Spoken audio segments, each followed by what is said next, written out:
अक्सर कहा जाता है कि वक्त कितना भी कठिन क्यों न हो, अगर इरादे मजबूत हो तो वापसी का रास्ता खुल ही जाता है।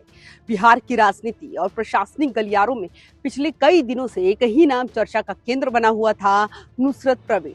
कभी आरोपों के घेरे में तो कभी चर्चाओं की बाजार में, लेकिन अब तमाम अटकलों, सस्पेंस और लंबी जद्दोजहद पर विराम लग गया है। नुसरत प्रवीण ने आखिरकार अपनी पारी की शुरुआत कर दी है। जिले के सिविल सर्जन ने इस खबर की पुष्टि तो की है, लेकिन जिस तरह से इस ज्वाइनिंग को गोपनीय रखने की कोशिश की गई है, उसने कई नए सवाल खड़े कर दिए हैं।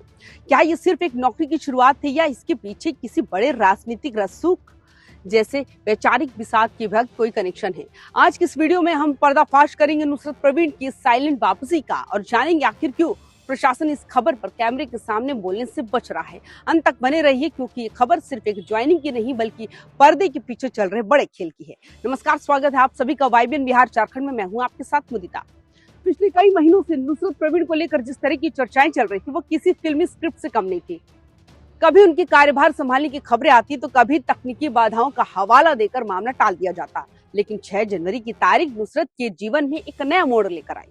Civil surgeon doctor Avinash Kumar Singh ने अनौपचारिक रूप से ये साफ कर दिया कि नुसरत की ज्वाइनिंग प्रक्रिया अब पूरी हो चुकी है।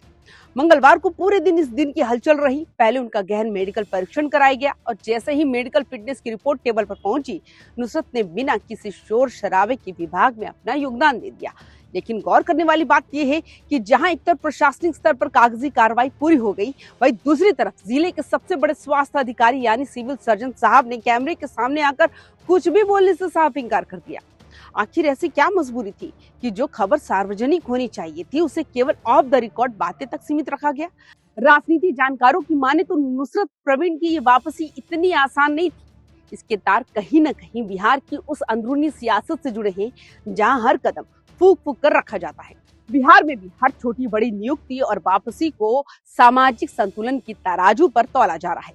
नुसरत प्रवीण की ज्वाइनिंग को लेकर जो सतर्कता बरती जा रही है, वो ये बताने के लिए काफी है कि मामला सिर्फ एक पद का नहीं बल्कि उस छवि का है जिसे प्रशासन और सरकार बचाए रखना चाहती है।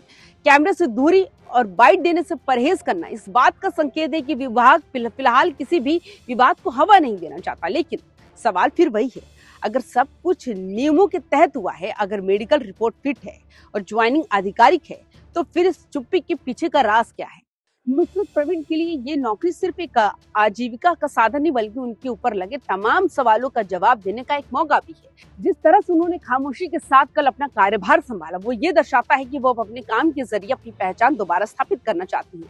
प्रशासन ने भले ही अपनी तरफ से इसे एक रूटीन प्रक्रिया करार दिया हो, लेकिन जिले के राजनीतिक गलियारों में इसे एक बड़ी जीत के रूप में देखा जा रहा है। अब देखना ये होगा कि अपनी इस नई पारी में नुसरत प्रवीण किस तरह से चुनौतियों का सामना करती हैं और क्या सिविल सर्जन की चुप्पी आने वाले दिनों में किसी बड़े खुलासे का सबब बनेगी। एक बात तो तय है कि नुसरत की इस वापसी ने उन तमाम लोगों को खामोश कर दिया जो उनकी ज्वाइनिंग को लेकर संशय जता रहे थे। दोस्तों, नुसरत प्रवीण की इस गुपचुप तरीके से हुई ज्वाइनिंग को आप किस नजरिए से देखते हैं? क्या आपको लगता है कि प्रशासन का कैमरे के सामने ना बोलना किसी डर की वजह से है या ये किसी सोची समझी रणनीति का हिस्सा है?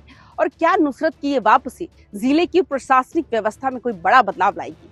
अपनी राय हमें कमेंट बॉक्स में जरूर बताएं। बिहार की राजनीति और प्रशासन से जुड़ी हर ऐसी अंदरूनी और एक्सक्लूसिव खबर के लिए हमारे चैनल वाइबियन बिहार झारखंड को अभी सब्सक्राइब करें और इस वीडियो को शेयर करना ना भूलें। मिलते हैं अगले वीडियो में, तब तक के लिए नमस्कार।